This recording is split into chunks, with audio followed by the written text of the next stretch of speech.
Hi, and welcome to Wonder Years Wednesday. I'm Wendy Sellers, but the kids have nicknamed me the Puberty Lady, and I'm on a mission to stamp out silence, shame, and stigma by ensuring that every young person has a positive puberty experience. And to do that, I developed a curriculum for 4th, 5th, and 6th grade students called Puberty the Wonder Years. And during this time of the coronavirus pandemic, we've all had to learn how to do new things, sometimes difficult things, things that challenge us. And that's true of me too.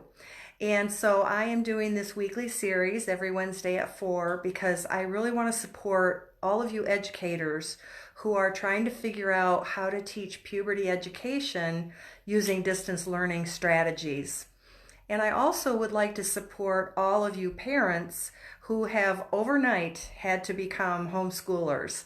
And so with that in mind, each week we've been highlighting a new challenge that comes from using distance learning to teach puberty education, as well as identifying some of the solutions for those challenges. And so this week's challenge is, how do we answer student questions? Those of you who have taught puberty education know that we have always recommended the use of an anonymous question box. And that's a way to collect student questions anonymously, and the educator can look through those and prepare responses to be answered the next class period. Now that we're not together physically, it's impossible to collect those question cards in a question box. So how do we replace that using distance learning? So I've been talking to several educators as well as sex educators across the country and have collected a list of some strategies that might be helpful for us to use those. So the first one is to use Google Classroom, and many of the educators have been using Google Classroom, especially those schools where the students have their own tablets or laptops that they check out to use while they're students there in school.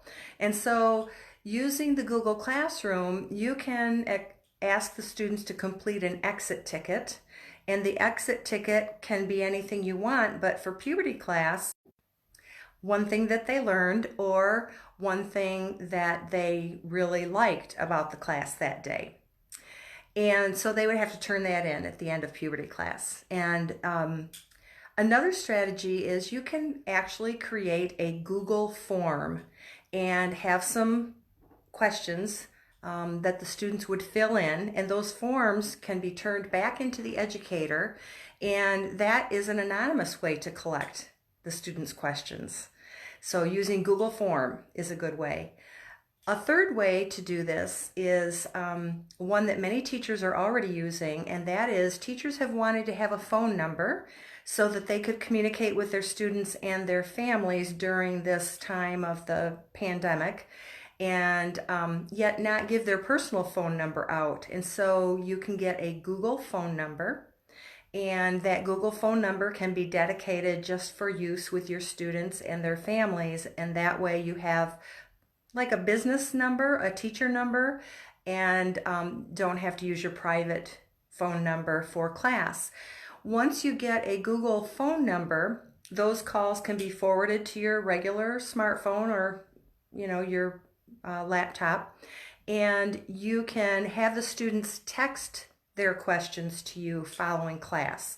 So they would use their own smartphone or device and text their questions to you at your Google number, and that also is anonymous. Now, if you needed to, Google phone numbers can be traced, but it's generally an anonymous strategy.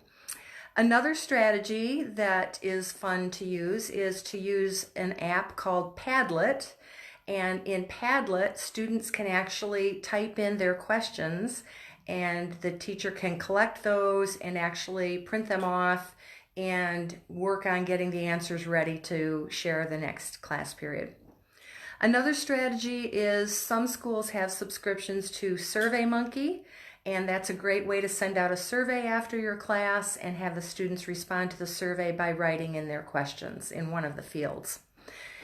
Another strategy is to use Poll Everywhere, and Poll Everywhere is a fun thing. Students really like it. It's very interactive, and the students would actually write their questions in using Poll Everywhere, and then the educator can collect those questions. You may have other strategies for collecting student questions. I would love to hear what those are.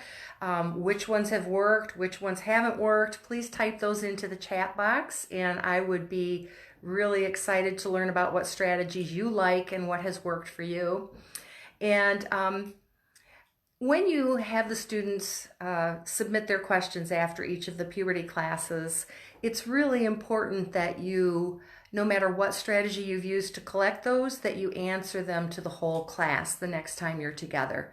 Because we want to make sure that the students know that all of their questions are positive and acceptable and normal, to be curious about those things, and to see an adult modeling answering their questions to the class is really important, because that shows that we are askable adults and that we are not going to shame them or embarrass them or think that it's inappropriate to ask those questions, because it's very developmentally typical to be very curious about their changing bodies and about relationships during that time in their life. So be sure to answer the questions to the whole group, and don't get into one-on-one conversations with students or emailing or texting private questions back and forth.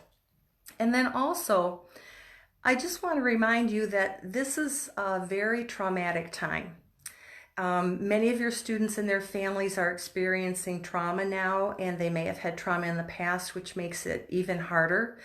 And things like food insecurity or being in a small area all the time with their whole families and maybe additional people can be very traumatic. And we also know that we've seen that child abuse and domestic violence are on the rise during this time because of the extra stresses and the close living conditions that we're all experiencing. And so I just want to remind you to please be really sensitive to the trauma that might underlie some of your students' questions or comments, and try to be as supportive in your answers as possible, and also have your antenna up as mandated reporters and be prepared to make a referral to get help if you have any suspicion that someone could be or is being harmed in any way.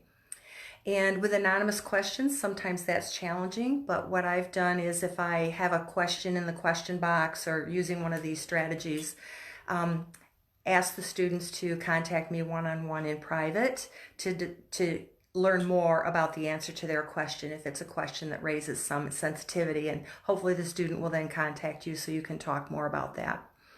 And then finally, this is a traumatic time for you too, for educators and for parents who are doing our best. We're all doing our best under very difficult circumstances. And so I just want to remind you to use your favorite self-care strategies and be good to yourself.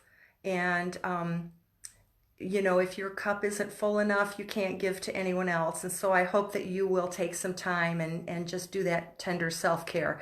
And also, many communities have hotlines and mental health services that are being made available now during this time. And so reach out to professionals if you want to, or to your own support system, so that we can all stay strong and healthy and able to help our students through this time. So thank you for tuning in this week for Wonder Years Wednesday. Please share this video with anyone you think it might help, and I hope that you'll tune back in again next Wednesday at 4 p.m. Eastern Time. I look forward to seeing you then, and until then, stay well. Thank you.